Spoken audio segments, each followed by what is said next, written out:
Hello, it's finally time to install some brand new cam seals in the 3000 GT. So whether your old seals are just busted and worn out and you need to replace them, or you're doing a timing belt service and you want to knock this out, this video is for you. There's two main methods to removing the seal, but in order to gain access to the cam gear, you first have to remove the upper and lower timing covers, the crankshaft pulley / harmonic balancer, in my case an engine mount, and then obviously the time belt as well. And that gives us access to our beautiful cam gear. There's just a single bolt holding it on, but as you try to loosen it, you'll notice the whole gear spins. So we have to provide some advanced counter holding measures. The wrong way is trying to use the old timing belt on the gear. It likely won't provide enough force and you could risk jumping the timing, which isn't a good thing. The right way is to pop off the valve cover. There's just a few bolts on the perimeter and then it'll lift off nice and easy. This reveals a hex that's actually molded into the camshaft. Get an open-ended wrench on that side, an impact wrench on the bolt, and crack it loose.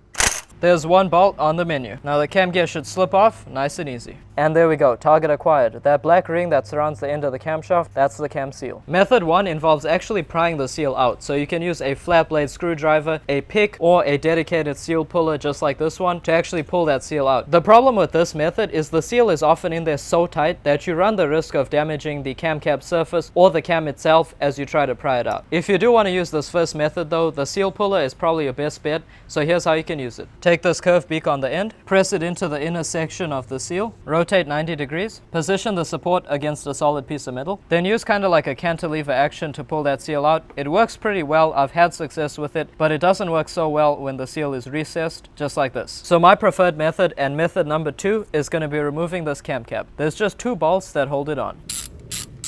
Set those aside somewhere safe. Now if you're lucky, the cam cap will just lift off, but most of the time it's held in by sealant. So a trick and the best tool I've found is these locking C-clamp pliers. They have nice flat plates so you don't damage the cam cap, and you can adjust the clamping force with the screw here. Alternate between each side of the cap, gently clamp down the pliers and give it a nice wiggle. Just keep doing that and it should pop off. And there we go, we almost bam! Just like that. Check that out. Beautiful. Quick inspection of the cap. You can see the surfaces where we clamped down are nice and preserved. We didn't really gouge the aluminum at all. Aluminum is very soft, so you want to make sure you don't use any pliers with serrated grips or anything like that. Now slide out the seal to the front. It should come out super easy. There's no clamping force on it anymore. Next, spray some brake clean on a clean towel.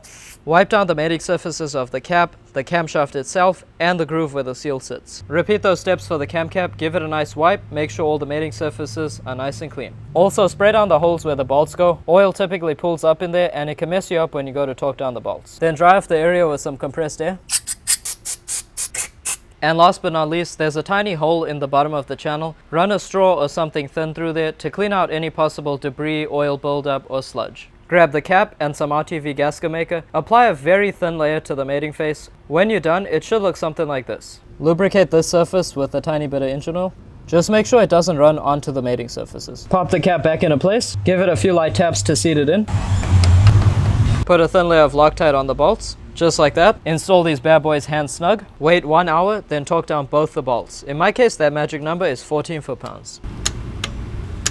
Alright, now let that gasket cure for at least 12 hours before pressing in the new seal. Welcome to day 2. It's time to install this new seal. Now whenever you press in a seal, it's important that you do it to the correct depth, and that varies on every single engine. In some cases, it's going to be recessed a specific depth, just like mine, and in other cases, it'll be flush with the head. That's when having a seal installation tool comes in handy. It's made so the distance between the 2 lips is exactly how far the seal gets pressed in. But let's say you're on a budget and you want to make your own one at home, this is how you do it. You just need 2 pieces of PVC pipe. Total cost about $5. One larger one that touches the head but fits around the seal, and a smaller one that rests on the face of the seal but doesn't touch the head. Do this before you remove the old seal. Grab the smaller diameter PVC, slide it onto where it's resting on the seal, make a line, just like that. Then slide it into the bigger PVC to where it's just covering the line. Sick, and now you have a tool that's virtually identical to the one they use at the dealership for a fraction of the cost, like $5 instead of 50. Now my favorite part, grab the new seal, lubricate the inside and outside edge with some clean engine oil, then set it into its groove by hand, making sure that the flat face is facing towards you. Let me repeat that. The seal has a flat face and kind of like a dug out groove face. The flat face is always going to face outward. Line up the installation tool.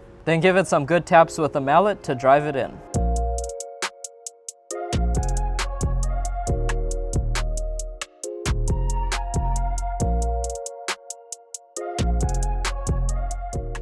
Beautiful, and that's how you install a cam seal. I'm out.